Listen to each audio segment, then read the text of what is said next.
Hey everybody, welcome back to the Securicy Brief. Today we're going to talk about social media.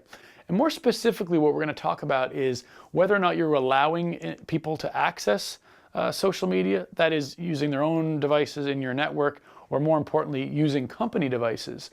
A lot of traditional organizations still block out social media, and I've seen this in government and in military. Personally, I think in a modern small to medium-sized business that this is overkill.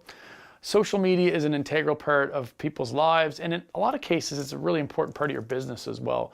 So, we're usually advocating that people are sharing things on social media and sharing company news and stuff like that. And so, I also want people to feel like when they're on their break, they have the ability to, check something out on Facebook or whatnot, not really creating this very constrained environment. So I really do think that it's a time where we allow people to access it.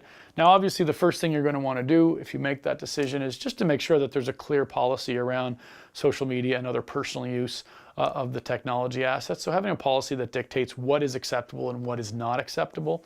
And just really think about that. I mean, what's appropriate for your workplace? Obviously, the basic things like, you're only doing things that are legal on the company devices and whatnot. But just really, like, as a company, decide what's acceptable, what's not, how much time can be spent on it. These are the types of things just more on a productivity level that you should really consider.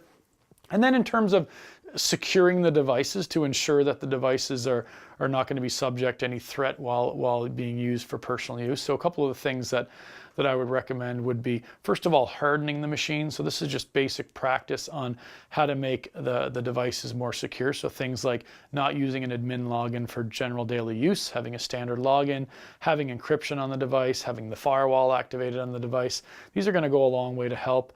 And then other things that you can do as well is have antivirus or endpoint protection on there. And then, the most important of all is actually user awareness training. So just make sure that you've educated your team and your employees generally, like what can they or can they not do on the internet? What's safe, what's not? What are safe user practices on the web? And then understanding things like phishing and other sorts of social engineering attacks. And if you look down below here, there's some links that can help you learn a little bit more about that. So there you have it. Modern day, we're using social media on a regular basis. So I recommend that you allow your employees to do it, but just be conscious of it and make sure that your employees are aware of the risk and that you have the security controls in place to make it safe for them to do so. I hope you enjoyed the video. Please share with your friends and don't forget to subscribe to our channel. Thank you.